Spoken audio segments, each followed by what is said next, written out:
All right, Case Keenum, the Texans quarterback. In all the years we've been doing this, that whenever we have a guest and we put him on hold, McLovin is never asked to talk to said guest.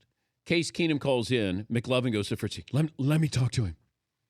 So what exactly was it that you wanted to talk to Case Keenum about, McLovin? We're making off-season plans. Why do you fall in love with guys who played in Texas? I like guys. They're all, hunters and fishers, and I'm an outdoorsy guy. You're not. You go outdoors, but that's only a means to an end. Case and I are going bow hunting this spring. Oh, my God. Case Keenum, the Texans quarterback. What is going on with you and McLovin? Well, we're making some plans, man. He's talking about getting his hands on some, on some venison or some boars or something, man. Get in there with his bare hands, maybe even. Who knows? Are you a hunter? I try.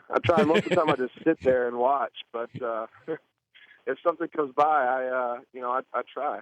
Were you hunting when the Texans called you to see if you could come back and play? Well, I was starting to hunt. I was sitting there watching, waiting, and my wife's texting me during the Texans game and was talking about, Fitzpatrick, just got hurt, and I'm like, oh man, they said he broke his leg, and then they said Savage was limping, and our punter Shane Leckler was warming up, and I'm like, holy cow! And about a little while later, my agent calls me and says, hey, the Texans want to sign you. We need to talk about this. So I kind of ended my hunting experience for the day. I was on the phone the rest of the day after that. Did the Texans call you during the game? No, they didn't call me during the game. But I was talking to my agent that night, and he got on the phone later that night with the Texans. How much prep time did you have for Sunday's game against the Ravens? Well, I got in a flight Monday morning, and got to the facility that afternoon. So, just the week. But really, I was prepared. I'd spent all training camp in the spring with this offense, so it wasn't totally foreign to me. I'd gotten some good reps during the preseason. Explain the Arian Foster comment where he was going to punch you if you cried. Oh, that was just kind of a joke. It was a pretty fun atmosphere after the game. I hadn't been around too many locker rooms where I played and won. So that was your first NFL win. I think that it's special for anybody. A lot of guys were talking about theirs after the game, and he just made the offhanded remark. What, did you get emotional? That. A little bit. It's been some guys that I've spent a lot of time around and fought and bled and sweated with. So to finally come out and to be successful and all the hard work we put in together, with guys I really cared about, it meant a lot to me, and I think it meant a lot to them too. Did you get the game ball? Not yet, but I'm definitely going to get it. Definitely going to get it painted up, put it up in the house for sure. Oh, cool. Does J.J. Watt bleed on purpose? I think so. I think he might, what's that movie, The Wrestler, where he puts a little razor blade in his tape, you know, and brings it out and kind of cuts himself up, just for show. I think it might happen. I haven't seen it. There's no proof, but I wouldn't doubt it. Okay, but here's the thing, Case. He doesn't wipe it off either. Right? Yeah.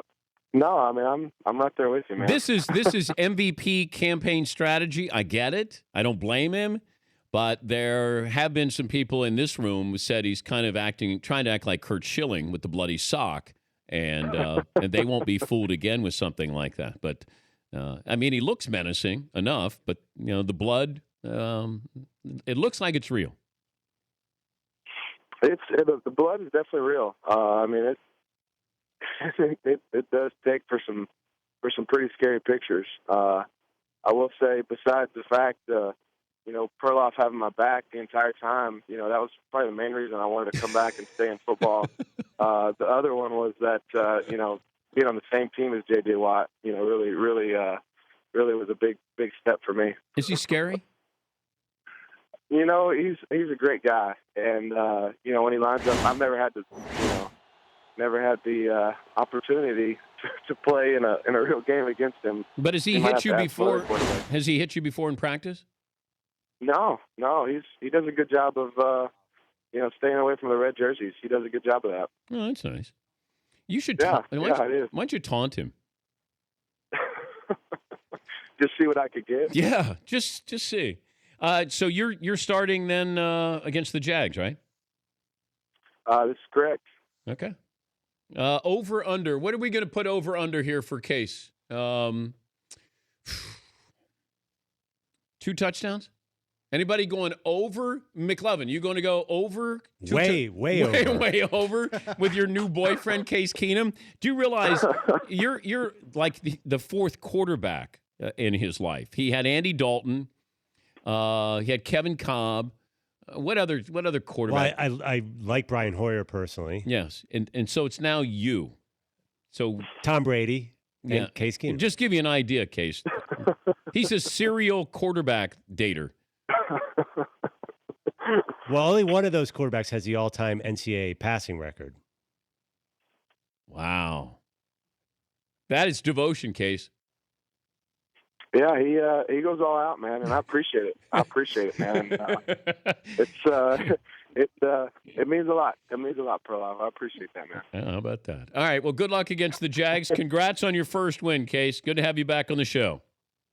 Thanks, guys. I appreciate you guys having me. All right, Case Keenum, Texans quarterback. Once again, McLovin, quarterback stalker.